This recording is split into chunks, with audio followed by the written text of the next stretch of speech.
Comencemos entonces. Entiendo que en este caso en particular, la mayoría de los asistentes, estuve viendo ahí los inscriptos, es gente del área de origen técnico como nosotros. No siempre es así. En algunos casos hay un montón de gente que yo encuentro en el día a día, en la Facultad nuestra de Económicas y Empresariales, que está muy involucrada en estos temas.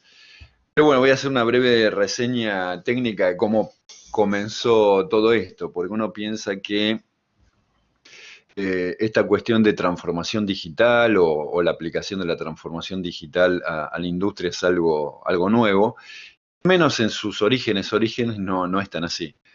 Los que, no sé, los jóvenes que estudian ingeniería actualmente, pero en mi época, hace muchos años ya, cuando comenzamos en estas cuestiones, nos habían contado que ya en el año 1703, o sea, estamos hablando hace más de 200 años, había un científico alemán, Leibniz, que fue el primero que escribió sobre el tema, ya que había escrito su artículo, presentado su artículo, que se llamaba Explicación de la aritmética binaria. ¿Sí? Básicamente los unos ceros que vemos por todos lados, como puse acá de fondo en la presentación, esa idea ya tiene más de 200 años, según cuenta la historia. Y pasaron otros casi 150 años hasta que un científico británico, George Boole, trabajó un poco más sobre el tema y ya encontró la manera de empezar a hacer operaciones con este sistema binario, es lo que hoy conocemos como álgebra de Boole, no tan simple. Y tuvieron que pasar otros casi 100 años, allá por los años 1930, 1940, cuando Stiglitz primero y Atanasov luego concibieron de alguna manera las primeras computadoras. Entonces el tema digital viene de esa época. ¿Sí? Entonces, ¿qué pasa? Un poco para ponernos en línea, o sea, hay diferentes terminologías y en última instancia usamos distintas palabras a veces para decir lo mismo, otras veces para decir cosas similares, pero bueno, como para alinear un poco nuestras ideas, al menos en este momento que compartimos, decimos que ese sistema binario universal, ¿cuál es la ventaja de esto? Es que, bueno, las computadoras, digamos, todo lo electrónico que nos rodea funciona, lo que entiendes es el lenguaje, ¿sí? Básicamente esa es la idea.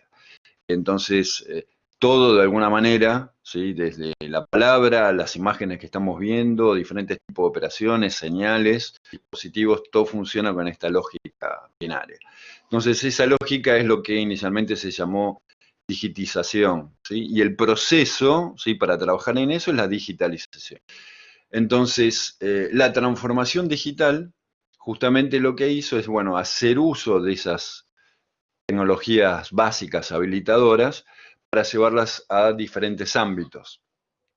Cuando esto se lo traslada básicamente a las fábricas, a las empresas de manufactura, es cuando es acuñado por los alemanes allá en una feria en 2011, ¿sí? Que le ponen Industria 4.0, ¿sí? Una política alemana para el desarrollo de estas tecnologías. Y bueno, ahí es como empieza un poco toda esta historia, ¿verdad?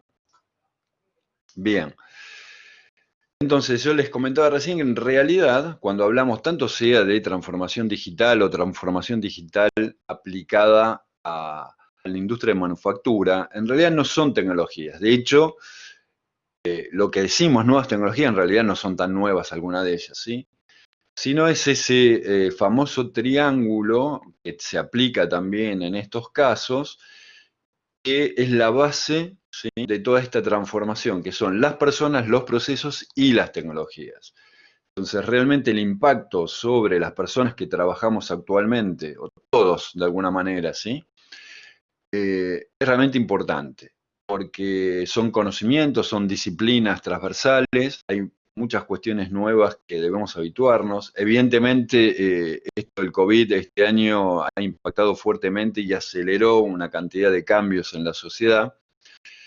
Y la cuestión de trabajar con estas nuevas, o no tan nuevas tecnologías, pero usos, hace también que debamos ser más ordenados en las actividades, ¿sí? En cómo organizamos, cómo se dan esa serie de actividades en el caso de servicios o cómo se organizan en la industria.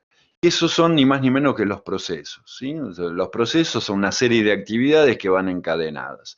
Entonces, sobre la base de estas tecnologías habilitadoras, ¿sí? Mediante la organización, digamos, por procesos y las nuevas modalidades de trabajo en todos nosotros, en las personas, digamos que tenemos ese triángulo de oro que es la base para todo esto que estamos viendo que vamos a abordar hoy. Un caso en particular que voy a mencionar y Agustín se va a ocupar de desarrollar, que la manera en que se encuentra, que se intenta, ¿sí? Poder alinear todas estas nuevas tecnologías, lenguajes, usos, ¿sí? Precisa de un estándar. Entonces, hay lo que llamamos un modelo arquitectónico de referencia, y hay sus siglas en inglés RAMI 4.0, que es justamente la que nos da el marco para desarrollar, ¿sí? Todos los productos o modelos de negocios en esta nueva cuarta revolución industrial. Como les voy a mostrar luego, es un mapa en 3 dimensiones que cada una se ocupa de una disciplina o un aspecto en particular, ¿sí? E insisto que el objetivo de esto es que todos los stakeholders, digamos, todos los interesados, todos los que nos vemos afectados, ¿sí? Por estas tendencias, tengamos un lenguaje común.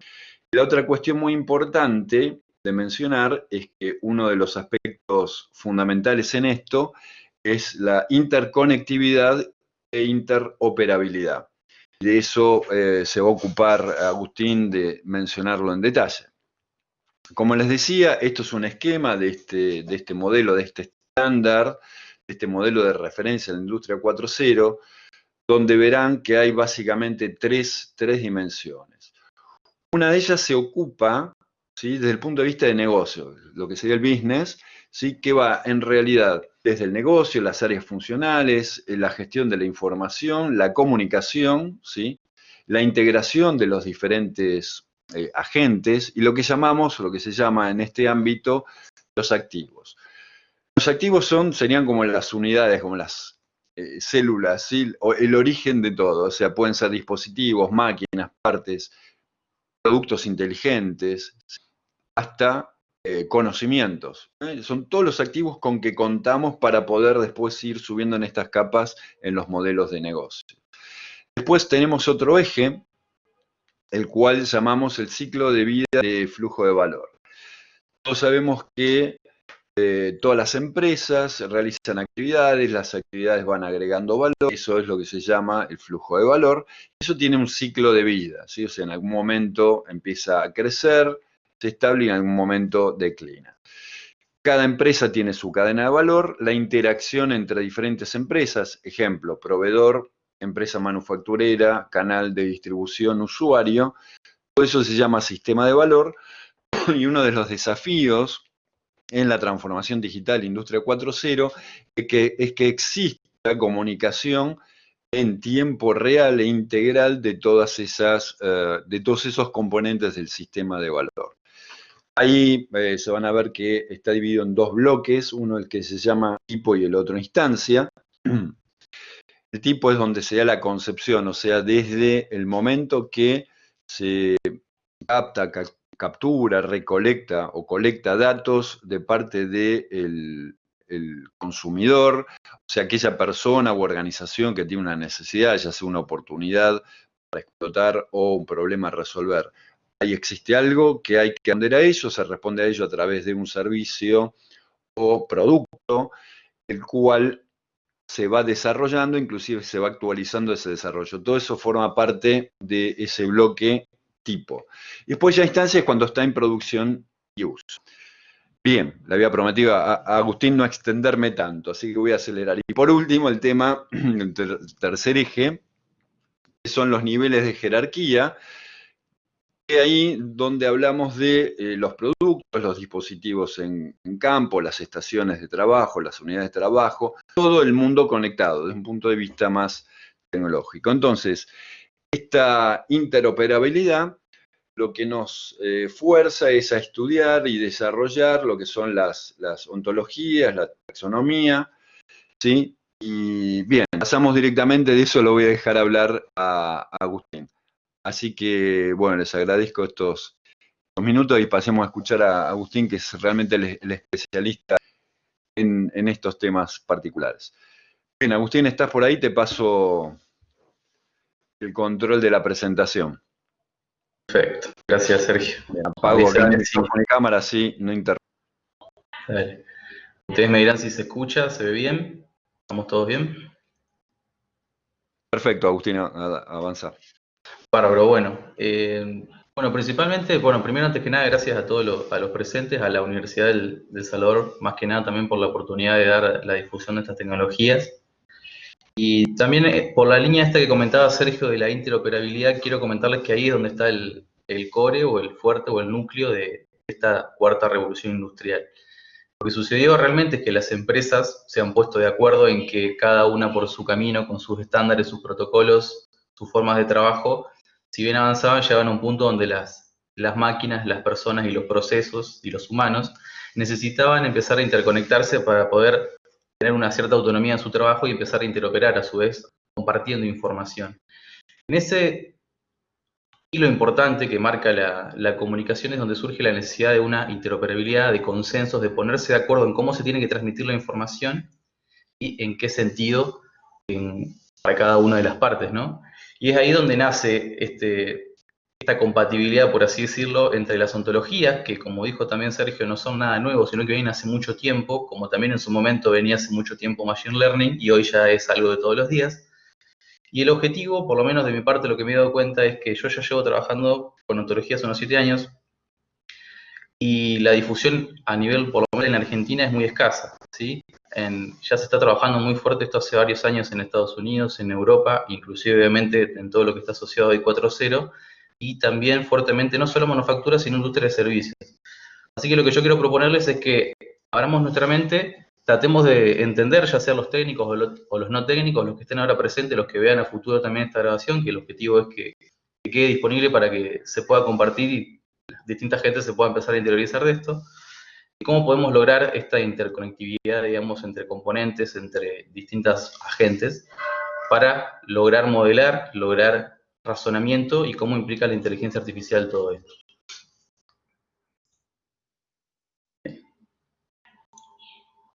Quiero también comenzar con esta parte que me gusta mucho, que es eliminar mitos.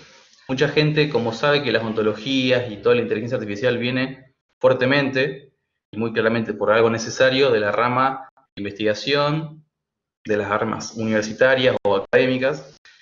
Y lo importante acá es entender que no hay necesidad ni de tener un doctorado ni de ser informático para trabajar con ontologías o con inteligencia artificial, ¿sí? Lo más importante es que alguien, en este sentido particular con semántica, tenga un fuerte conocimiento o conozca a alguien, o que tenga dentro de su equipo de trabajo, alguien que sepa mucho de un dominio específico, llámese medicina, llámese industria petrolera, llámese análisis bioquímicos, llámese manufactura o empresas de servicio, lo que fuere, ¿sí? Y también les quiero traer un ejemplo a colación de esto para que no quede netamente como algo informativo, sino un caso concreto. No sé si alguno acá dentro de los participantes conoce lo que es el HL7. El HL7 se puede ver desde dos puntos de vista. Primero, como un protocolo o un estándar que sirve exclusivamente para la comunicación de datos orientado a datos de salud. Y también se puede ver como la organización que está detrás del estándar, que lo que busca es, sin fines de lucro, proveer estándares y soluciones orientadas a mejorar, palabra clave, interoperabilidad en los datos de salud.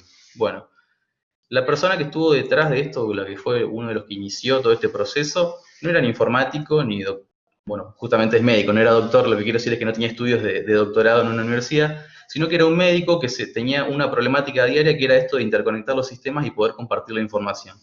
Lo único que tenía esta persona era muchas ganas de aprender, obviamente muy dinámica, y mucho interés en programación, ¿sí? Así que desde ahí arrancamos. Tenemos que empezar un poquito a ver los fundamentos o las bases o cimientos de lo que vamos a estar charlando hoy. Lo más importante que vamos a estar nombrando repetidamente es la semántica. Así que, para ponernos todos de acuerdo, ¿de qué hablamos cuando hablamos de semántica? Estamos hablando del estudio del significado, sentido o interpretación que pueda tener las cosas, las palabras, inclusive los símbolos, ¿sí? Es decir, entender por qué las cosas son como son, qué significan, qué representan, etc. Ahora, pasando a ontologías, me pareció interesante buscar resultados de la primera página de Google para que ustedes también los tengan al alcance de la mano, digamos, y que vean que esto no es algo tan difícil de encontrar. Una ontología definida por la Wikipedia es un modelo para describir el mundo que consiste en un conjunto de tipos, de propiedades y relaciones entre esos tipos. Y a su vez, se espera que esto que estamos describiendo, que está representado por un modelo, sea lo más semejante al mundo real. Es decir, ahí se quedan con estos conceptos importantes de modelar un dominio específico, y voy a detectar qué tipos hay, qué propiedades y qué relaciones hay entre esos tipos. Es decir, cómo se comunican las cosas, cómo están compuestas, etc. Eso lo podríamos ver tal vez un punto también como más filosófico del modelado. Ahora, si lo llevamos más a lo computacional, acá voy a introducir una persona con un rol muy importante en este contexto de lo que puede ser la ingeniería ontológica, las tecnologías semánticas, que es Tom Gruber. Tom Gruber, para quienes no lo conocen, es un referente en esta área de lo que sería ingeniería computacional asociada a modelos semánticos, y algo más alcanzable que lo pueden llegar a conocer es porque fue uno de los cofundadores de Siri. Siri, para los que no conocen, es el reconocedor de voz con el cual se permite operar en los dispositivos iOS y todo lo que está asociado con Mac, Apple, etc. Eso originariamente no era de la empresa, sino que fue cofundado por Tom Gruber y en los posteriores años fue comprado y hoy en día es lo que se está utilizando en todos los dispositivos. ¿Cuál es el concepto o la definición que marcaba él? Una ontología es una descripción, como podría ser una especificación formal de un programa, de un software, de conceptos y relaciones, fíjense cómo va asociado también a tipos y propiedades, que pueden formalmente existir para un agente o comunidad de agentes. Y acá cuando hablamos de agente no se asusten.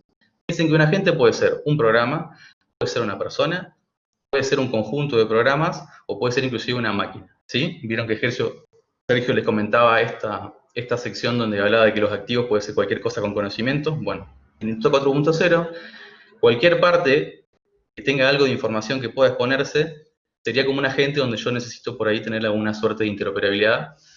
¿Y qué es lo importante acá? Fíjense lo que marco allí. El consenso. Y desde ahí se desprende la palabra de interoperabilidad. Yo para poder interoperar entre las distintas partes de esta industria, necesito ponerme de acuerdo de cómo lo voy a hacer, con qué conceptos, qué definiciones y cómo va a surgir esta comunicación.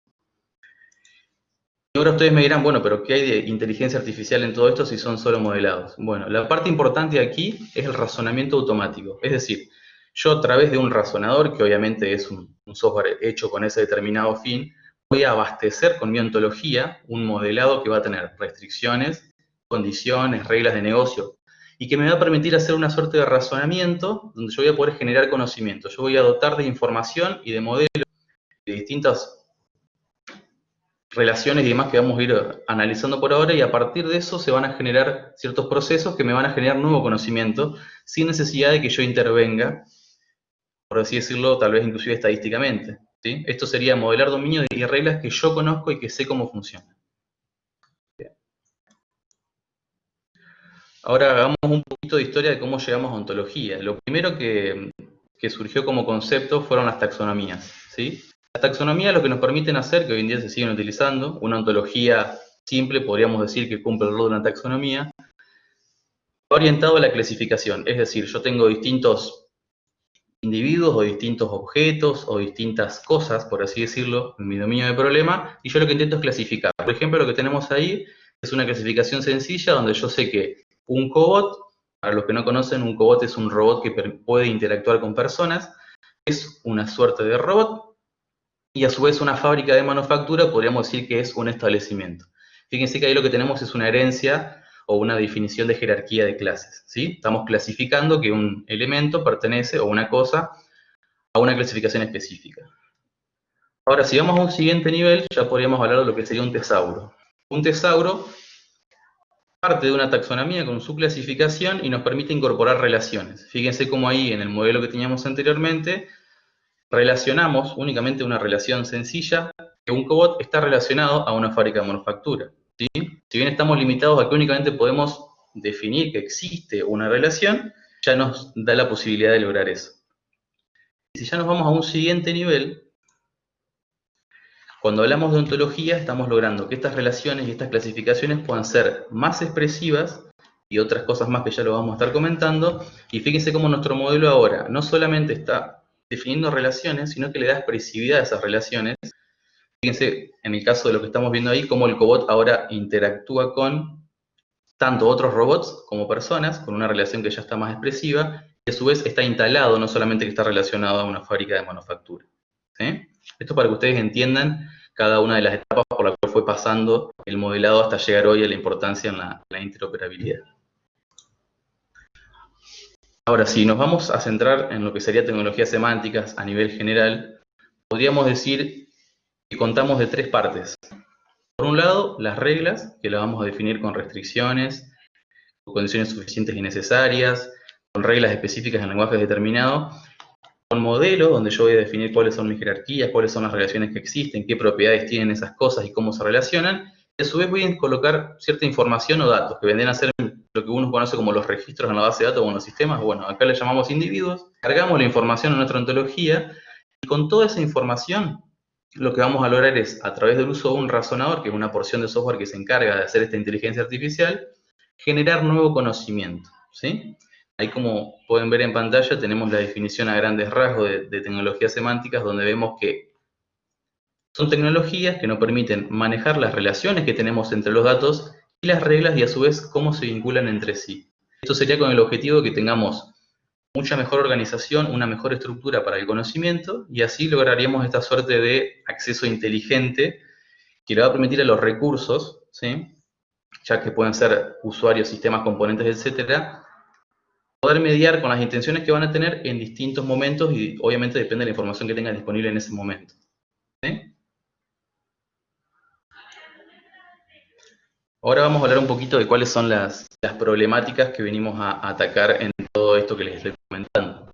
La interoperabilidad obviamente juega un papel principal. Ahí vemos que necesitamos tener interoperabilidad entre sistemas, entre personas, entre máquinas y obviamente entre todas esas acciones. Fíjense el problema que puede ser eso en Industria 4.0, ¿sí? Y no traten de salir de este enfoque de por ahí de empresas de manufactura y trasladarse a servicios y a toda la cadena de suministro. Es decir, piensen en medicina, piensen en servicios de petróleo, piensen en servicios de venta de productos, piensen en lavarropas, en lo que a ustedes se le ocurra que esté colocado en distintas partes de la cadena de suministro. Todo se puede llevar adelante con Industria 4.0 y necesitan tener esta interoperabilidad. Otra cosa importante son los entornos cambiantes. Es muy común encontrar entornos donde las reglas de negocio, porque el negocio es muy disruptivo y es muy moderno, o porque el negocio de por sí es así, o porque el país a donde están las leyes o demás van cambiando constantemente.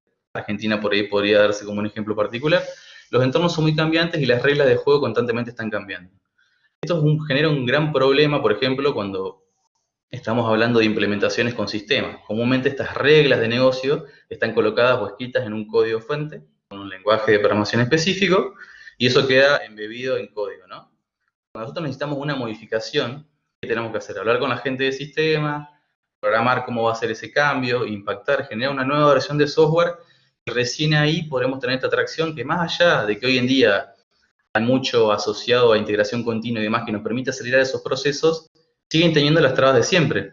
Lo que nosotros logramos con las ontologías es trasladar esas reglas de negocio a un lenguaje estandarizado que podría independizarse tranquilamente de lo que es el sistema y poder manejar nuestras reglas de otra forma con un lenguaje más estandarizado, sin tener primero el problema de tenerlo en el código y segundo el problema de que el código se puede escribir en 10.000 lenguajes de programación distintos, ¿sí?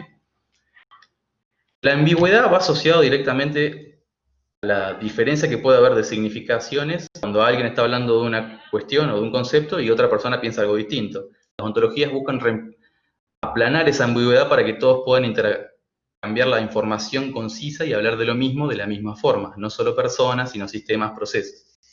Y por otro lado, algo que se desemboca un poquito de todo este tema y no es algo tan directo, sino que es indirecto, es que como hoy tenemos escasa documentación de procesos, venimos a suplir un poquito estos temas, donde comúnmente uno va a una organización, ¿cuántas veces les pasa que empiezan a hacer un trabajo nuevo? A mí me pasa porque constantemente por ahí estoy tomando proyectos diferentes. Hay que introducirse un poco en la organización, conocer el know-how que hay adentro, y para poder extraer eso lleva muchos meses.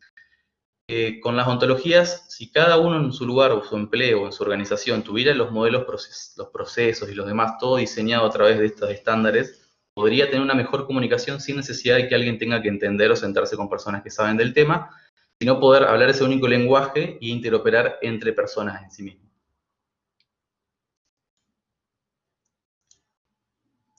Bien, ahora vamos a ir paso por paso con cada uno de los conceptos importantes de las ontologías. Y para el día de hoy me pareció interesante, ya dado el contexto tan pandémico, por así decirlo, de traerles un ejemplo con el COVID. Y lo que ven acá no es algo bien casero y está hecho con intención, no es que puso una imagen de ese estilo y queda de prolijo, sino que la intención es esa. Eso es una hoja de mi libreta que, como ven ahí, es papel reciclado.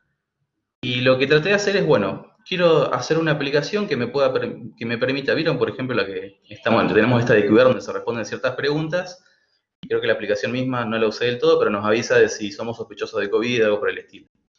Bueno, cuando uno se pone a diseñar algo al respecto, lo que empieza a hacer es, ¿no? Agarra lápiz y papel, sea ingeniero, sea médico, lo que sea, tiene que empezar a hacer un diagrama, y lo que va saliendo es que de la cabeza van saliendo conceptos, y esos conceptos están relacionados o tienen ciertas propiedades, ¿no? Bueno, lo que ven ahí es una persona que tiene ciertos síntomas, y dentro de síntomas me tomé el atrevimiento, tengan en cuenta que esto está hecho por mí, informático, no es que esto sea tan certero, ni mucho menos, es a modo de ejemplo.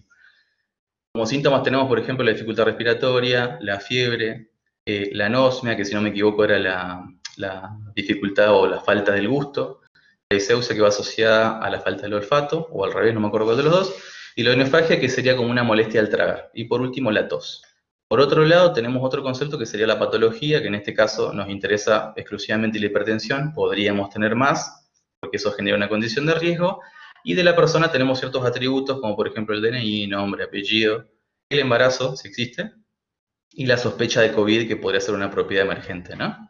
Bueno, fíjense cómo esto, al modelarlo y traducirlo en una ontología, obviamente con una herramienta de visualización, se transforma en esto. Y díganme si no algo que es tan natural en papel se termina traduciendo algo tan similar de nuestra cabeza, de cómo funcionan los conceptos, que es un grafo. Es decir, en la ontología nosotros modelamos la información y la representamos a través de grafos, bien llamados grafos de conocimiento, ¿sí? Lo que pueden ver es, no sé qué tanto se llega a ver en la pantalla, pero tenemos a la derecha cubierto con rojo, la clase síntoma, desde ahí tenemos todo lo que le estaba comentando de tos, fiebre, etc. A la izquierda tenemos una persona con una relación que se llama tiene síntoma, todos los atributos de la persona que ven ahí que están en verde, que son propiedades primitivas, y a su vez por abajo tenemos la patología, que exclusivamente modelamos nada más que la hipertensión, y cómo está relacionada la persona con esa patología, ¿sí? Y a su vez ahí a la izquierda de persona pueden ver que hay como una clase redondeada que dice sospechosa COVID-19. ¿Sí? Ahora vamos a ir viendo este ejemplo a lo largo de toda la explicación para que ustedes vayan hilando cada uno de los conceptos. Bueno, primero y principal, creo que acá se perdió un poco el gráfico, pero no importa, se llega a ver igual. Estaba comentando recién que las ontologías se modelan como grafos. Ahora, ¿qué es un grafo? Porque mucha gente tal vez que no es del área técnica puede no conocerlo, o conocerlo no importa. Los grafos son un conjunto de nodos conectados por arcos, ¿sí? Ahora, ¿qué es lo que representa un nodo y qué es lo que representa un arco? Un nodo puede ser un objeto físico, es decir, una persona, un animal, una cosa. Puede ser un objeto conceptual, como por ejemplo una acción, un evento, o puede ser descriptivo, ¿sí? Es decir, cualidades o atributos. Y a su vez los arcos son las relaciones conceptuales que tenemos de herencia o de descripción. Como ustedes ven anteriormente, teníamos por ejemplo relaciones de herencia en las clases de síntomas, y a su vez tenemos por ejemplo en patología de herencia, pero por otro lado tenemos la relación entre persona y tiene síntoma, que ahí estamos hablando de una relación conceptual, ¿sí? Fíjense cómo esto se transforma en esto. Esto sí es otro concepto importante, más allá de que después lo iremos profundizando, que es el de tripleta. Todo en los grafos obviamente se maneja como una tripleta, es decir, esto viene del número 3 porque son 3 partes. Tenemos por un lado el sujeto, por otro lado el predicado y por otro lado el objeto. Sin ir mucho a la teoría, ¿qué es lo que representa cada cosa? El sujeto representa la parte izquierda de la relación, el objeto representa la parte derecha, que en este caso es síntoma, y el predicado sería la relación que está uniendo, en este caso, tiene síntoma, ¿sí? Eso es lo que se llama una tripleta. Ahora hay muchos lenguajes, y eso es lo importante, lenguajes estandarizados. Todos los lenguajes ahora están viendo en pantalla, no los vamos a profundizar todos, no es el objetivo de la presentación, pero sí es importante que sepan que existen muchos, que todos son de la misma familia, por así decirlo, han ido evolucionando, han ido creciendo incrementalmente y todos vienen a partir de la W3C. La W3C, para los que no lo conocen, es el consorcio que propone recomendaciones y estándares para todo lo que es World Wide Web, lo que sería Internet, ¿sí? Obviamente, cuando estamos hablando de interoperabilidad, ¿qué necesitamos? Estándares y recomendaciones que estén bien adaptados para que todos puedan hablar de lo mismo. Acá podemos ver que hay estándares para intercambio de información, como RDF, para modelado, que ya lo vamos a estar hablando, como Jekyll o WL, para reglas de dominio, que hay distintas también, y a su vez para poder extraer información de las ontologías, como son SparkQL y demás. Bien, vamos ahora entonces a empezar a ver cómo está compuesta una ontología.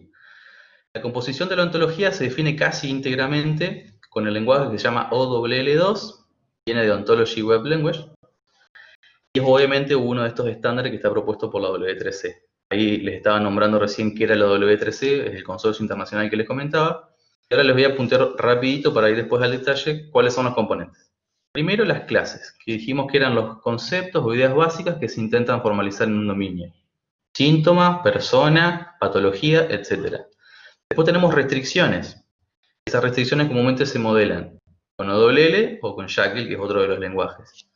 Estas restricciones, por ejemplo, serían que para que una persona pertenezca a la clase persona tenga que tener un nombre, un apellido, un DNI, y que para que alguien sea sospechoso de COVID, por ejemplo, tenga mínimo 3 síntomas. ¿Sí? Esa sería como una restricción. Después tenemos relaciones o propiedades, que son enlaces entre los distintos conceptos que tenemos en nuestro dominio. Una relación o una propiedad podría ser, por ejemplo, tiene nombre o tiene apellido, que serían atributos puntuales de una persona, o tiene síntoma, que ya sería una relación con otra clase o otro tipo dentro de mi ontología, ¿sí? Después, para dar un poco más de precisidad, tenemos lo que son las reglas.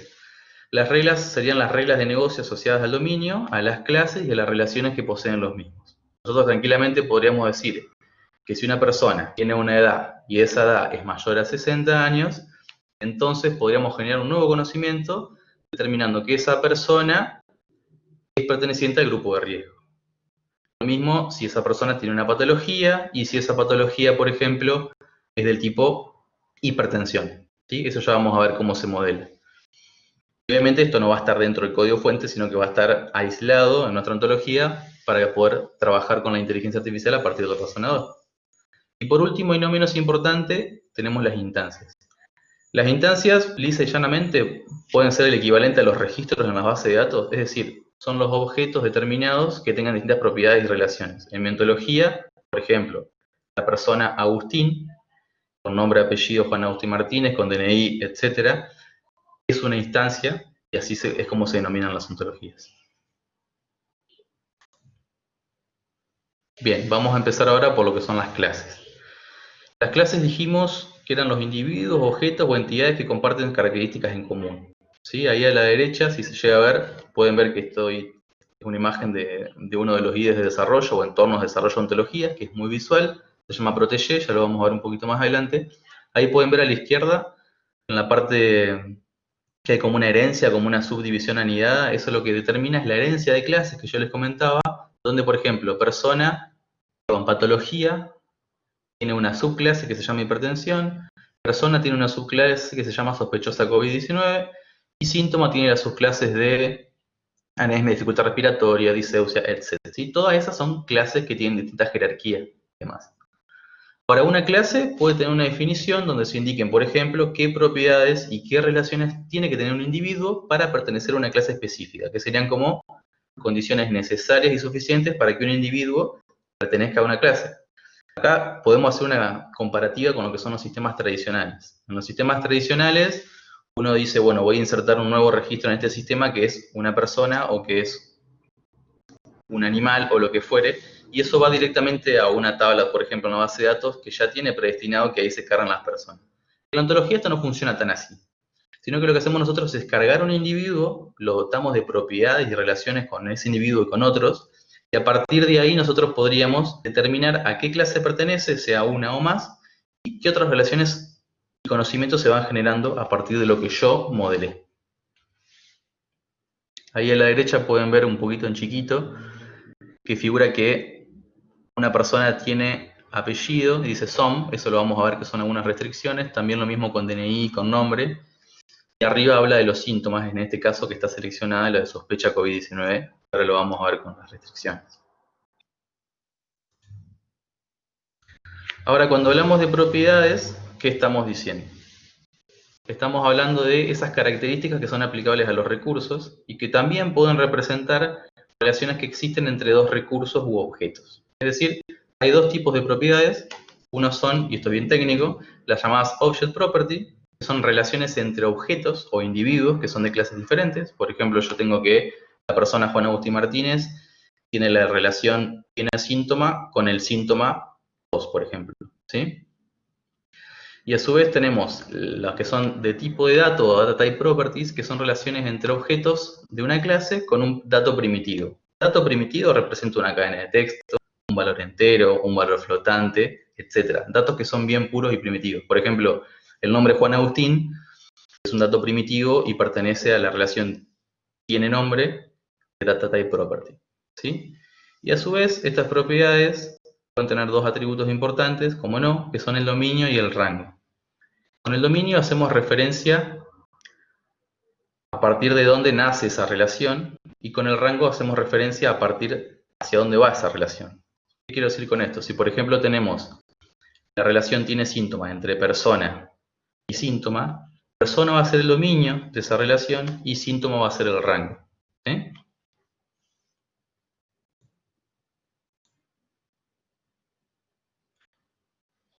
Está hablando Sergio. Bien.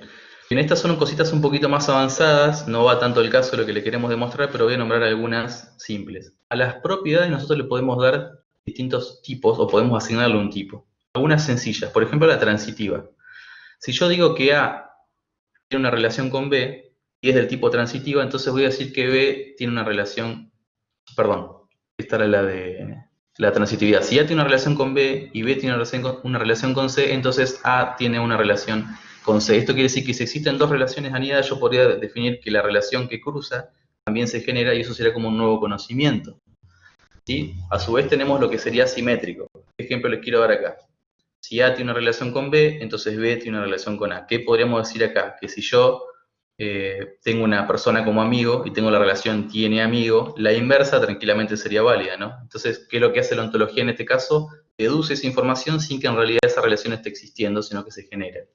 Y así tenemos asimetría funcional inversa, que está bastante interesante y es sencilla. Por ejemplo, si tenemos la relación entre un dueño o una persona y una mascota, podríamos decir que la persona tiene una mascota, y a su vez que si existe esa relación, entonces la mascota va a tener la relación tiene dueño, que es la inversa. Eso también se puede diseñar, y eso automáticamente va a ser conocimiento que se va a generar. Y otra también interesante puede ser la definición, así como vimos, de jerarquías de las clases, definir también jerarquías en las propiedades. Es decir, yo podría tener una relación más superior como tiene conocido, otra más inferior como tiene amigo y otra como tiene mejor amigo. ¿Qué quiero decir con esto? Que si existe la relación tiene mejor amigo entre dos personas, eso quiere decir que automáticamente se infiere que existe la relación tiene amigo entre esas dos y que también tiene la relación conocido entre esas dos. De esta forma nosotros podemos también tener esta suerte de jerarquía y de inferencia desde relaciones inferiores hacia relaciones más superiores. Bien. Llegamos ahora a la parte de datos, de individuos, es decir, cómo yo le ingreso información a la ontología para ver cómo se genera esta información, este conocimiento nuevo. ¿Qué representa un individuo? Un recurso particular con propiedades específicas y como les decía hoy temprano, puede o no estar asociado a una clase o a más de una clase. Si ven ahí a la derecha, pueden ver que estoy también trabajando con el mismo ID de Protégé, ahí definí un individuo que se llama persona 1, que sería yo. Fíjense que me asigné ya el tipo de clase persona, eso también se puede hacer. Y a la derecha tenemos dividido los Object Property y los Data Type Property. Recuerden que los Object Property eran relaciones entre clases, comúnmente, y los Data Type Property eran con datos primitivos. Ahí arriba, fíjense que yo coloqué que tenía 4 síntomas, ¿sí? Con la relación tiene síntoma. Y abajo coloqué los datos míos que son, tiene propiedad, tiene apellido y demás. ¿Sí? Ahí estoy cargando información a la ontología de un individuo que sería en este caso yo. Bien, hasta ahí vimos cómo está compuesta una ontología y ahora lo que yo necesito saber es, bueno, cómo puedo operar, cómo puedo explotar esta ontología para meter información, sacar, ir modificando, haciendo actualizaciones, consultando información. Y acá es donde hay otro lenguaje de la W3C que es una recomendación internacional, se llama SparkQL. Este lenguaje, ¿qué es lo que me permite? Así como existe SQL, por ejemplo, para las bases de datos, me permite hacer consultas de selección, hacer consultas con distintos agrupamientos para hacer filtros y buscar más información, puedo hacer creación de elementos, puedo hacer modificación de elementos, puedo hacer eliminación de elementos, etc. Es decir, todo lo que se necesita para poder explotar información contenida en una ontología lo puedo hacer a través de SparkQL, e inclusive también se puede utilizar para reglas que lo vamos a ver un poquito en detalle después.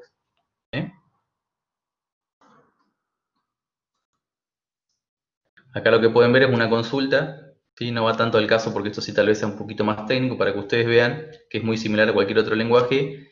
Y esto que ven acá de tripleta, fíjense cómo se respeta. La primera línea que ven ahí que dice persona type sospechosa COVID-19, quiere decir que yo estoy filtrando qué información o qué personas son las que están en mi ontología que tienen asignado el tipo, la clase, sospechosa COVID-19. Lo que vamos a hacer ahí cuando hacemos esa consulta, si lo que yo coloqué como datos son datos de persona con sus distintas relaciones, sus edades, sus patologías y demás, cuando voy a consultar, obviamente se va a ejecutar el razonador de fondo y va a generar una suerte de inferencia donde va a analizar todo el modelado y va a generar ese conocimiento para ver quiénes son sospechosos de COVID y a partir de ahí me va a devolver la información sin que yo tenga que pasar, por ejemplo, por un sistema necesariamente donde estén colocadas esas reglas de negocio, sino que directamente en mi base de datos, en este caso orientada a grafos, vamos a poder consultar esa información y hacer este suerte de mantenimiento de mis reglas. El resultado lo pueden ver acá. Si ven ahí la variable persona en este caso contiene la URL de identificación de ese recurso. No lo quise explicar muy en detalle porque no va tanto al caso, pero todo en una ontología tiene una ID que lo identifica, como lo podemos ver, por ejemplo, en una web cuando accedemos a distintas secciones, ¿sí? Eso que ven ahí es como el identificador de ese nodo, por así decirlo, ¿sí? Del nodo persona que sería yo, la persona 1. Ahora vamos a empezar a ver un poquito en detalle, más avanzado tal vez, cómo empezamos a definir estas restricciones, condiciones necesarias suficientes y reglas, y para qué lo vamos a hacer. Cuando hablamos de condiciones necesarias o suficientes, hablamos de que podemos definir roles y propiedades. Por ejemplo, una persona puede, o mejor dicho, necesariamente, tiene que tener un nombre, un apellido y un número de documento para pertenecer a la clase persona, ¿sí? Comúnmente se pueden definir restricciones sobre roles y propiedades en esas condiciones. ¿Qué quiero decir con esto? Yo puedo decir que la relación tiene documento tiene que existir y tiene que ser exactamente una, por ejemplo. Puedo hablar de que la persona tenga un apellido, en realidad puede tener uno o más, por eso está la modificación ahí que dice some. Y también hay otros tipos de restricciones que tiene L, que es el lenguaje, como por ejemplo decir el only para que exista solamente una. O hablar de mínimo y máximo cuando queremos que haya máximo cierta cantidad de relaciones o de propiedades, etc. ¿Sí? Fíjense que en el ejemplo que les estoy mostrando ahí, una persona es sospechosa de COVID cuando primero es una persona y segundo tiene mínimo 3 síntomas. ¿Sí? Eso ahí en ese caso está modelado con OLL. Sin hacer una regla tal vez con otro lenguaje más complejo, ya lo puedo solucionar de esa forma. Cuando vaya a consultar la información, todas las personas que tengan más de 3 síntomas van a ser clasificadas como personas sospechosas de COVID, sin que yo tenga que estar agregando condiciones o de más complejidad al código de mi sistema y demás. Ahora si nos vamos un pasito más adelante y queremos más expresividad que no nos alcanza con OLL, tenemos otro recurso que es el lenguaje SWRL. ¿Qué nos permite esto? Definir reglas que van a complementar a nuestra ontología descrita en OLL con el uso de este otro lenguaje que es de Semantic Web Rule Language. ¿Qué vamos a hacer esto? Para el que le interese un poco el trasfondo teórico, son reglas lógicas a través del uso de cláusulas de Hone, que es un término tal vez más matemático, pero es lo que se utiliza de base para que lo sepan. Y también tenemos como un conjunto de funciones que nos facilitan la construcción de estas reglas. Y para ir bien a lo práctico, ahí les puse 3 ejemplos que lo estuvimos hablando al comienzo. ¿Cuándo yo determino que una persona pertenece a un grupo de riesgo? Yo lo que hice en este modelado fue crear una relación que se llama pertenece al grupo de riesgo, es del tipo DataTypeProperty, que indica con verdadero o falso si una persona o un individuo pertenece a un grupo de riesgo. Ahora, ¿cómo está compuesta una regla de SWRL? Yo lo que voy a tener es una suerte de condiciones o antecedentes, y si todos esos antecedentes se cumplen, es decir, si son verdaderos, voy a tener un consecuente que va a ser el conocimiento que se genera a través del uso del razonador. Vamos a ir paso por paso en estos casos. La primera línea que ven de ejemplo dice persona signo de pregunta X. Eso quiere decir que voy a tener una variable X que voy a estar buscando que se cumpla la condición de que es una persona. Entonces, si una variable X es una persona y esa persona X tiene una propiedad embarazo, y si esa propiedad embarazo es del tipo verdadero, entonces, fíjense que con una flechita voy a crear una relación nueva entre la persona X y mi tipo primitivo de asignación de valor de verdadero o falso, el caso verdadero. ¿Sí? Lo mismo con la que sigue abajo, pero fíjense que es un poquito distinta. Si una persona es del tipo persona y a su vez tiene una patología, fíjense que ahí estamos hablando de una relación object property con otro tipo de clases, y a su vez esa patología pertenece a la clase de hipertensión, entonces puedo decir que esa persona tiene una propiedad del tipo dato donde asigno que pertenece a un grupo de riesgo. ¿Sí? Y por último tenemos otra parecida que funciona con la edad, que es otro tipo de propiedad primitiva. Si una persona tiene una propiedad de edad y esa edad es mayor o igual a 60 años, estamos entonces asignando o creando la relación de que pertenece a un grupo de riesgo con condición verdadera. Así que fíjense cómo aislando con un lenguaje estándar y específico podemos tener estas reglas bien modularizadas y podemos mantenerlas con un código estándar independientemente de todo lo que tengamos hecho de nuestra aplicación y demás. ¿Sí?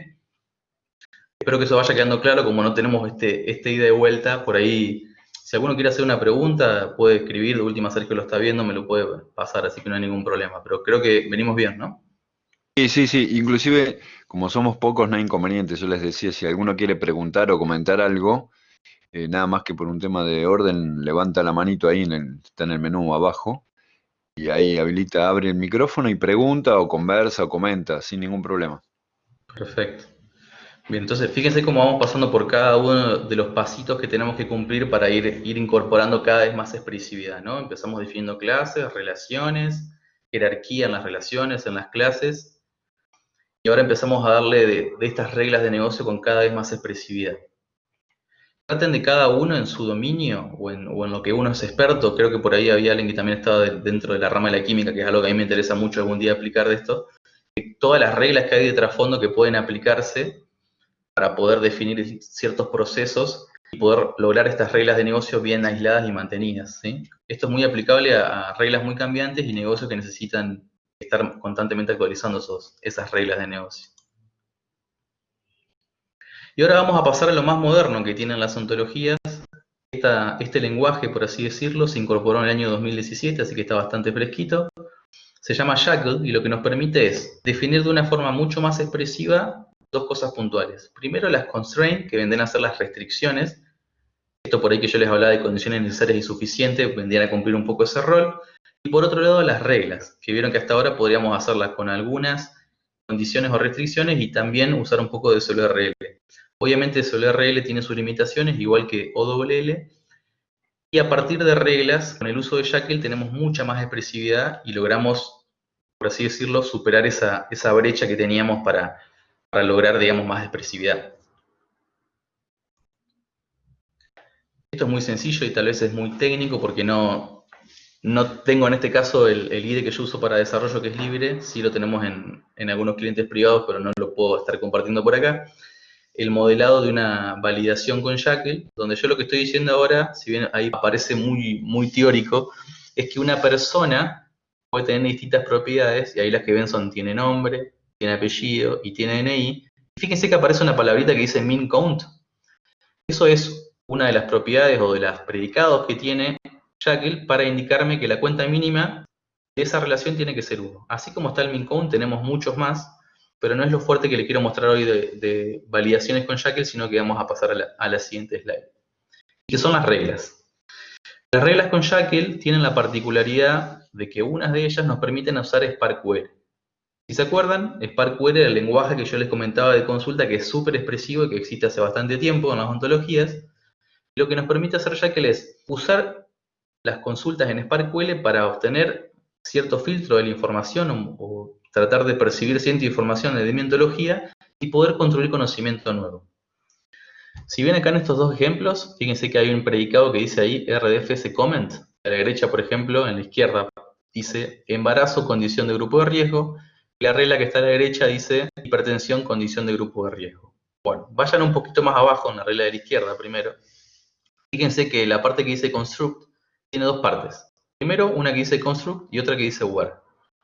Donde tenemos el where, vamos a hacer el filtro de la información, por así decirlo, el antecedente o las condiciones que yo quiero que se cumplan para recuperar cierta información y después crear algo con eso.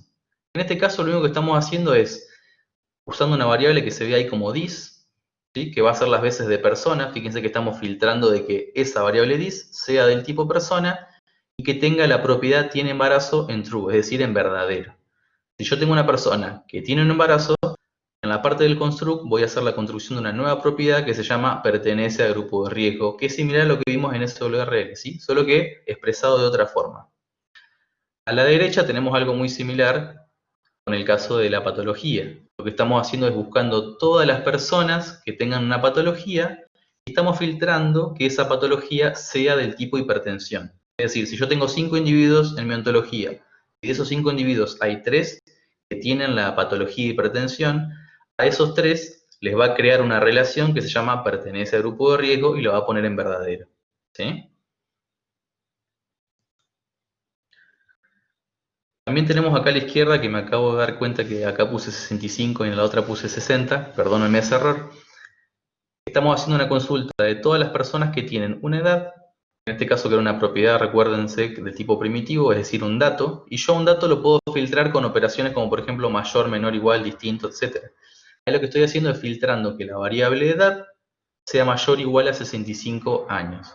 Cuando se cumple esa condición, entonces voy a construir la relación que está arriba, que ven esa famosa tripleta que yo les comentaba, y de vuelta, estamos haciendo que esa persona va a tener una nueva relación que no existía y que existe esporádicamente mientras yo hago esta consulta y genero la información y el conocimiento, diciendo que pertenece al grupo de riesgo con el valor verdadero. ¿Sí? Y por ahí ya para finalizar esta parte de reglas con Jekyll, sin ir tanto a la complejidad, pero sí aumentándolo un poquito, pueden ver que hay una última regla que se llama regla sospecha COVID, donde lo que hago es lo siguiente.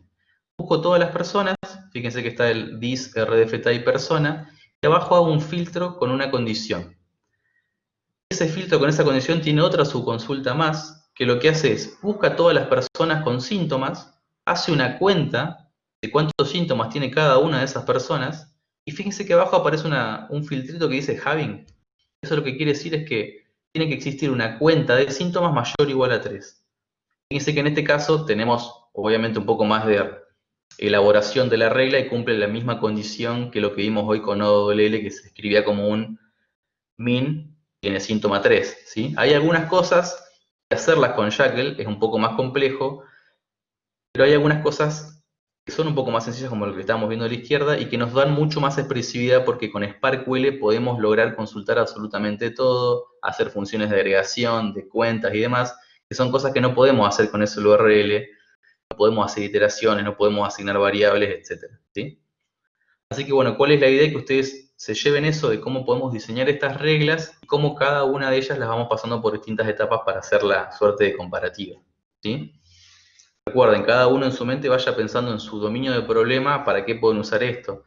Me ha consultado gente con, por ejemplo, en negocios que están asociados a reglas cambiantes donde son muy disruptivos y de golpe dicen, che, no, sabemos que tenemos estas reglas colocadas en el sistema y las vamos generando y dentro todo es rápido, pero sabemos que tendríamos que encontrar una mejor forma de tenerlas como más mantenibles, más aisladas, separadas del código de la aplicación que nada tiene que ver con la lógica tal vez de la empresa.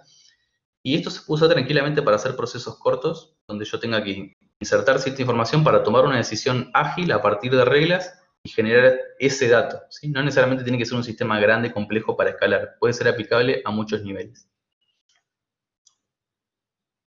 Ahora vamos a hablar un poquito, ya pasando un poco esto de lo teórico y lo práctico, de cuáles son las buenas prácticas que tengo que tener al momento de hacer una ontología o de diseñar un dominio o modelar un dominio. Lo primero es la reutilización. ¿Qué quiero decir cuando hablamos de reutilización? Bueno, puntualmente que ontologías ya existen muchísimas. Obviamente, así como existen estándares, hay hay ontologías diseñadas para cumplir ciertos estándares que ya existen en el mercado. Les voy a nombrar algunos ejemplos.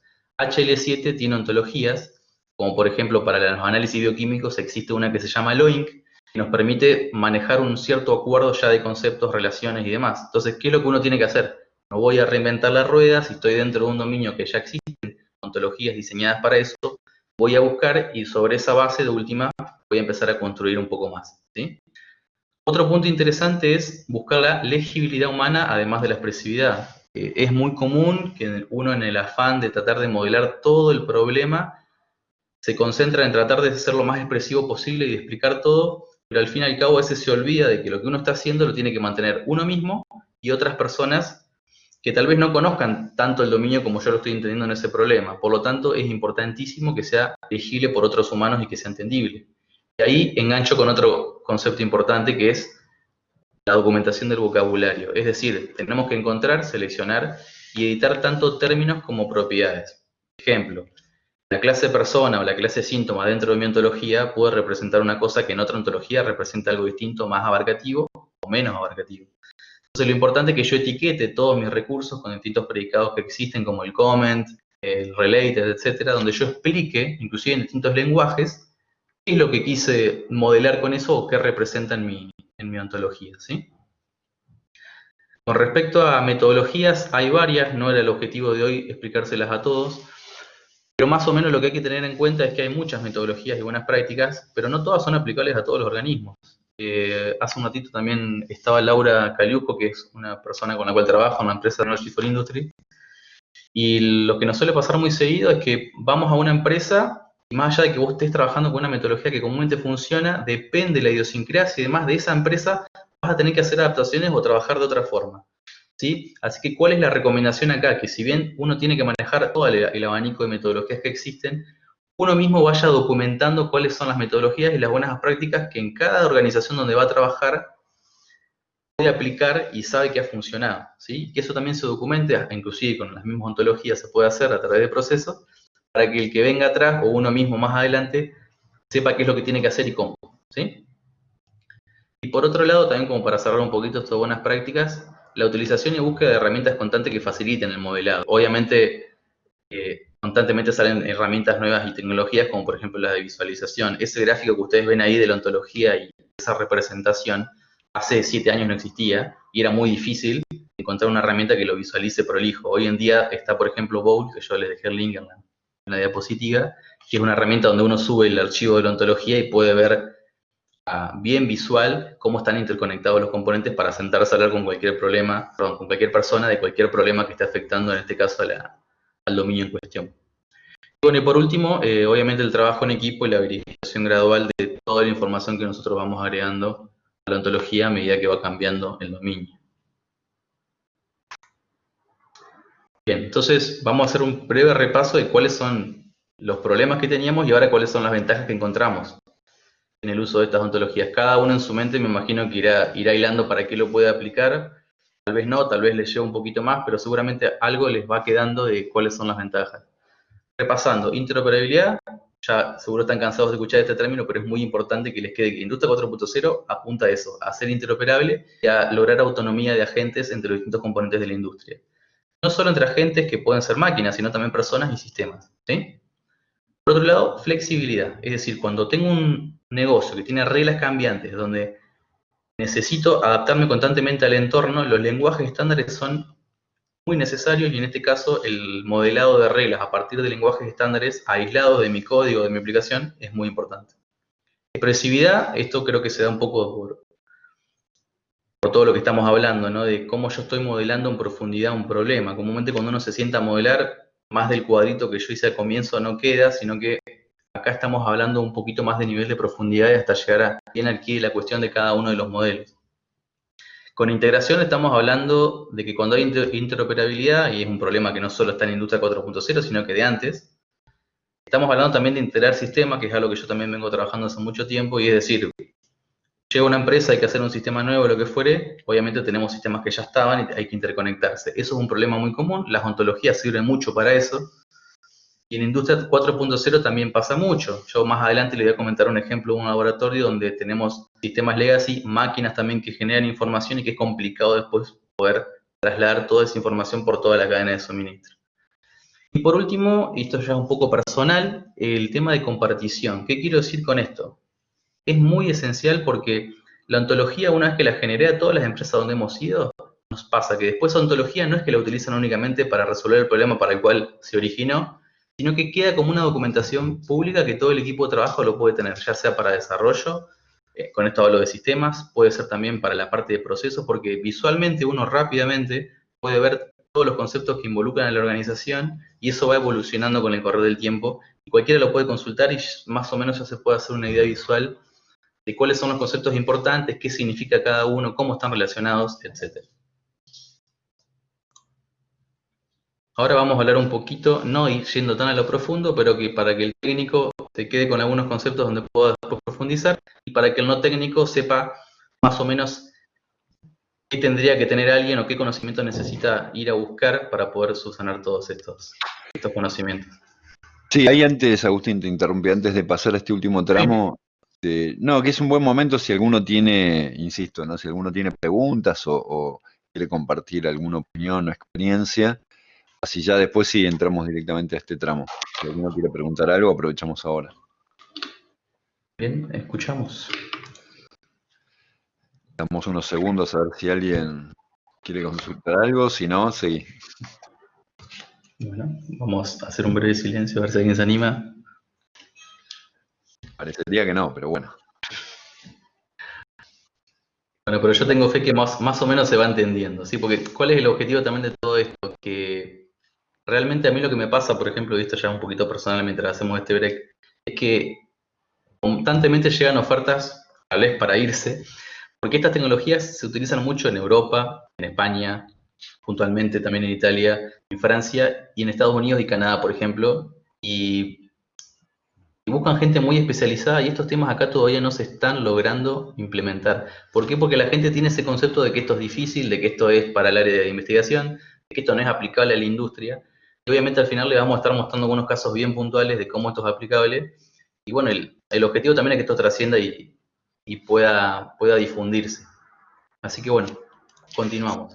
Bueno, Agustín, dale. Trata de más o menos en 20 de ir redondeando, ¿no? Ya estamos ahí llegando, sí. Dale, dale. Ok. Cuando hablamos de soporte e implementación tenemos dos partes. Primero, donde yo me siento a modelar y a diseñar la ontología y por otro lado después cómo logro implementarlo dentro de un sistema para que me pueda ayudar a la toma de decisiones. Para el caso de modelado y desarrollo hay dos IDEs que les voy a recomendar que son entornos de desarrollo, por así decirlo, donde yo me siento, abro el programa y diseño la ontología. Uno es gratuito de código abierto, que es Protege, que es con el que yo trabajé para este demo, y otro que es pago, que se llama TopGrade, que es de la empresa Top Quadrant. Ventajas de Protege: es gratuito, es abierto, tiene una versión desktop, tiene una versión web, nos permite también hacer consultas y a su vez integrar algunos plugins como por visualización, razonamiento, etc. Por otro lado, el de Top Quadrant es un editor de ontologías pago, tiene una versión gratuita que está limitada y tiene también una versión desktop. ¿Cuál es el tema con esto? Que es mucho más potente, permite conectarnos a distintos sistemas de gestión de base de datos, integrar información de distintas fuentes y ahí mismo ya tenemos un servidor web con servicios. Es decir, es un poco más avanzado y para los casos en el que el proyecto tenga el presupuesto obviamente se los voy a recomendar. Para iniciar con Protege están más que bien. Ahora, cuando hablamos de implementación, estamos hablando de, bueno, ya modelé mi ontología, tengo mis reglas de negocio, tengo el conocimiento que yo puedo explotar, ahora quiero colocar información y poder sacarlo para utilizarlo tal vez en algún sistema que me ayude a la toma de decisiones, o utilizarla para compartir información entre agentes, etc. El lenguaje que más se utiliza para esto es Java. Ahí les nombré 3 o 4 librerías, algunas son para gestión de la ontología únicamente, otras son para gestión de almacenamiento y otras solo para almacenamiento. ¿Sí? Se las dejo ahí como para que también la tengan para profundizar cuáles son los temas con estas tecnologías con Java. La mayoría son buenas para iniciarse en el mundo de ontologías o para hacer implementaciones pequeñas, prototipos. Nosotros mismos lo usamos para trabajar en proyectos que sean no necesariamente grandes en cantidad de datos o necesidad de procesamiento en el momento de esa cantidad de datos, pero cuando uno quiere escalar y necesita cargar mucho a memoria principal y demás, tienden a responder con desbordamiento de memoria, etc. ¿Sí? Así que tiene sus limitaciones, pero son muy útiles. ¿Cuál es lo más recomendado para estas cosas? Sistemas de gestión integral que ya sean orientados a base de datos de grafos. Y acá, ¿qué ventajas tenemos? Las típicas. Transacciones ACID, integración con control de constraint, podemos hacer clustering, es decir, repartir nuestra ontología en múltiples bases de datos en distintos lugares que no estén ubicados obviamente en el mismo lugar. Tenemos arquitecturas cliente-servidor, APIs que serían como interfaces para conectarnos a través de protocolos y lenguajes estándares, repositorios de librerías, etcétera, etcétera, etcétera. ¿Sí? Es decir, a resumidas cuentas, con Protégé y con las tecnologías de Java se puede comenzar tranquilamente. Cuando uno quiera escalar, va a tener que venir por este lado. Ahí más o menos les dejo 4, 5, si no me acuerdo, de las tecnologías que más se utilizan para gestión de base de datos. La más utilizada por lejos, y también una de las más altas en su costo, es Stardock, que es de las más recomendadas. Son los primeros, uno de los pioneros, diría yo, en ontologías que trabajaban con código abierto y después pasaron a un modelo más propietario y hoy en día lo mantienen. Top Quadrant, que yo les comenté, también tiene algunas librerías que son open source, que están buenas, las utilizamos. GraphDB tiene un modelo de negocios donde tiene una versión gratuita que tiene sus limitaciones y funciona muy bien, la tenemos en algunos clientes instalada. Tiene también una versión intermedia y otra que son pagas con más funcionalidades. Y hay una que vale la pena nombrarla, que es Neo4j. Seguro si alguno viene con algo de tecnologías de base de datos de grafo, la escuchó nombrar o la ha utilizado. Está muy buena, tiene buena aceptación por la comunidad. El problema es que no maneja también los estándares de información en lo que refiere a lenguajes. Es decir, si bien es una base de datos orientada a grafos y tiene nodos, relaciones y demás, no utiliza 100% los lenguajes recomendados por la W3C. Así que tienen que tener cuidado con esto porque cuando tengan que integrar con otras soluciones pueden llegar a tener problemas. Bien. Ahora vamos a hablar de la parte interesante, que serían, y ya con esto cerramos, Sergio, en esos 20 minutos como me comentabas, que son los casos de éxito, ¿sí? Obviamente el primero que les voy a comentar, y si Sergio vos tenés algo también que opinar, tenés micrófono abierto, que sería Industria 4.0, ¿sí? Acá, como les veníamos diciendo, el tema central es la interoperabilidad, y con esto, fíjense que tenemos acá a la derecha un gráfico que lo sacamos creo que de una de las presentaciones de la RAMI 4.0, donde se puede ver cómo lo que se busca es que la fábrica inteligente, los productos inteligentes y el mundo conectados estén, valga la redundancia, absolutamente conectados en cualquier nivel jerárquico, es decir, sistemas que estén, por ejemplo, para gestión de negocios, RP, marketing, CMS, hasta productos inteligentes que estén en la vida misma, desde mantenimiento hasta su uso y su desarrollo, constantemente generando información y abasteciendo a otros agentes dentro del mismo mundo, por así decirlo, ¿no? Para lograr todo esto, hay protocolos que han ido naciendo actualmente en los últimos 5 o 10 años. El más principal es OPC-UA. Con Sergio también estamos trabajando mucho en este tema y con Laura Calusco, que es mi directora de mi tesis de grado, también estamos profundizando en el uso de este estándar para la comunicación. Y obviamente, ¿a dónde entra la ontología fuertemente acá? ¿Qué información y cómo yo voy a transmitir entre cada uno de estos agentes? ¿A qué le podemos llamar agente? A esos activos que les nombraba Sergio, que vendrían a ser componentes Industria 4.0, ¿sí? O I4.0 components, como le dicen en algunos lados. Estos componentes pueden ser máquinas, pueden ser sistemas, hasta pueden ser personas o documentos. Lo importante ahí es cómo voy a describir esos dispositivos y cómo se va a hacer el intercambio de información en cada uno de ellos para que las reglas de juego estén claras y haya un consenso que me permita lograr con armonía esa interoperabilidad. Otro ejemplo, que vamos asociado tal vez a industria de servicios con un poco de 4.0, es un trabajo que hicimos con Technology for Industry hace más o menos unos 4 años. Estamos ahora tratando de retomarlo y que va asociado a la industria petrolera acá puntualmente en Argentina. ¿Qué es lo que logramos hacer? Bueno, el modelado de dominio asociado a fracturas de núcleo, para que lo entiendan brevemente, ¿qué son las fracturas de núcleo? Uno, en el suelo, cuando detecta en un lugar donde hay una posibilidad de que haya petróleo, se cavan pozos que ahora no recuerdo, pero eran alrededor de los kilómetros, con cilindros que se van sacando, es decir, se conecta un tubo gigante, supongamos 1,5 kilómetros, de ese 1,5 kilómetros se van sacando distintas porciones o cilindros de varios metros, y de cada uno se analizan las fracturas que tiene. ¿Qué son las fracturas? Como por así decirlo, las liñitas que uno ve de cómo se va fracturando ese pedacito o ese pedazo de cilindro. ¿Qué había a partir de ahí? Cálculo de variables, detección de distintas relaciones, clasificación de esas fracturas, todo eso lo modelamos a la par, digamos, de un geólogo que era el que tenía el conocimiento de todas estas cuestiones, por eso la importancia del experto en dominio. Lo que logramos fue que una persona que antes se sentaba ante una tabla de Excel, empezaba a trabajar con reglas y obviamente estaba, creo que era alrededor de 2 a 3 meses el trabajo, clasificando toda esa información, más allá de que tenga tablet y otros dispositivos, le llevaba un trabajo de 2 a 3 meses. Con esto logramos, creo que más o menos, definir 40, 50 reglas de negocio esenciales, hacer la clasificación y terminar dando alguna recomendación de si había posibilidades o no de que en cierto lugar, a partir de esta clasificación, exista petróleo, ¿sí? A ese nivel. Y si no me equivoco, era un proceso que llevaba algo de 3 minutos hacer todo el procesamiento de esas reglas. Fíjense, digamos, el impacto donde hay reglas cambiantes o no tan cambiantes, pero muchas reglas con complejidad alta. Obviamente esto lo que logró fue el soporte a la toma de decisiones que tenía el geólogo y acelerar los procesos y los tiempos, ¿no? Y por último, algo con lo que estamos trabajando actualmente, que también va asociado a Industria 4.0, porque piensen que la cadena de suministro es amplia, y en Industria 4.0 cuando hablamos de análisis bioquímicos, podríamos hablar de la extracción de muestras y de todas las máquinas que son de propietarios de empresas bien reconocidas, que no vamos a estar nombrando ahora, pero que tienen dispositivos físicos que interactúan con ciertos estándares de información, y que de a poco van pasando esto de I4.0, donde se necesita esta interconectividad.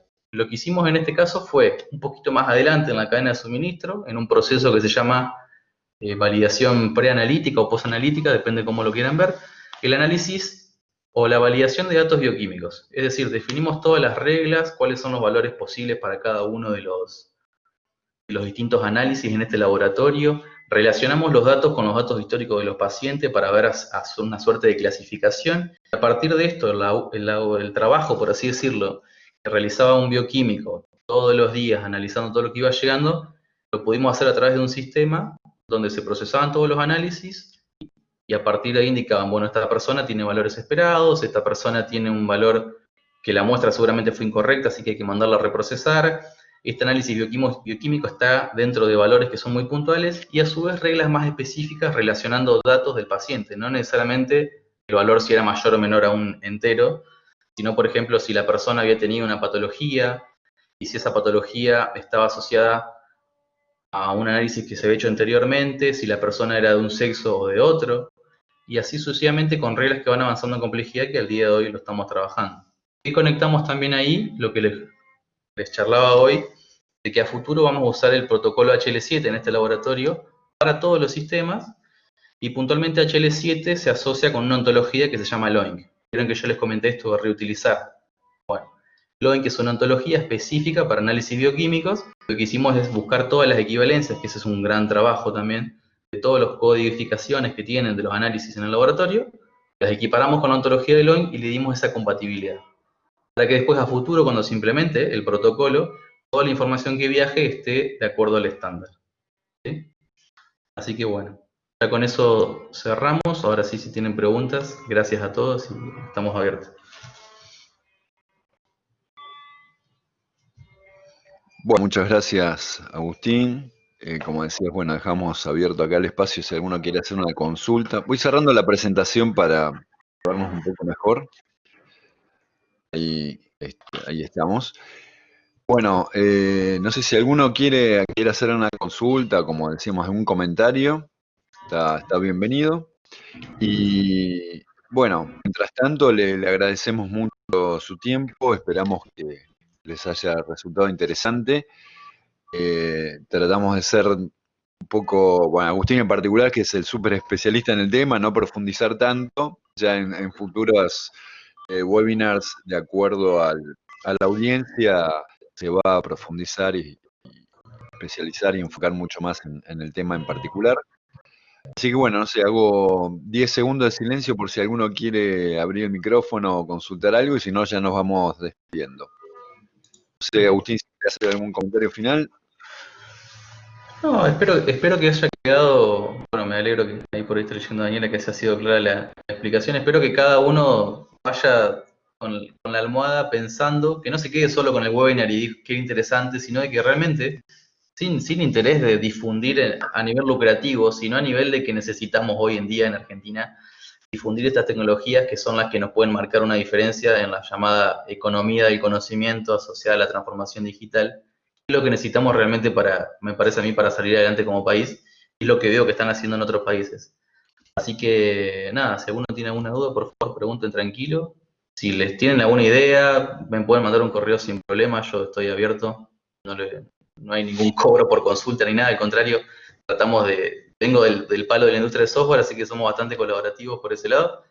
Siempre estamos abiertos a consultas, a tratar de generar proyectos, a ayudarlos para que ustedes puedan implementar las tecnologías y demás. Bueno, y con Sergio tenemos trabajo ya para creo que 2 años más, por lo menos, con todo lo que venimos pensando. Así que vamos a seguir generándole contenido para que puedan subirse a este barquito. Bueno, ahí veo que se están despidiendo. Bueno, siempre tratamos de que sean no muy extensas. Creo que el año fue muy intenso en cantidad de webinars y cursos, ¿sí? Y ya parece mentira, pero estamos llegando de a poquito a final de año y tenemos una carga importante de horas en la pantalla, ¿no? Así que bueno, nada, nos seguimos comunicando. Probablemente les esté enviando una pequeñita encuesta para que respondan. Y bueno, en nuestra parte, nada más. Yo me despido, les agradezco mucho. Bueno, te dejo, Agustín, las últimas palabras y ya nos retiramos. No, por favor, bueno, muchas gracias a vos, Sergio, que fuiste el que me dio este caminito para poder entrar y hacer esta difusión en la Universidad de El Salvador, a todos los que estuvieron interviniendo, Carolina, Marcelo y demás. Bueno, y gracias a todos ustedes también que estuvieron ahí detrás y a los que también van a estar escuchando esto en la grabación. Un saludo muy grande. Bueno, muy bien. Bueno, nos despedimos entonces. Muchas gracias a todos y será hasta la próxima. Muchas gracias. Adiós.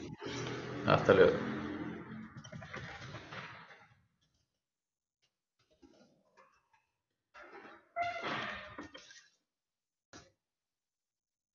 Ana, Eh, ¿levantó la mano? ¿La agarré sobre el final o no sé, Ana? a ver. Casualidad. No, capaz fue sin querer. Bueno, espero unos segundos más, Agustín, acá por si. Yo creo que voy a detener la grabación acá, pues ya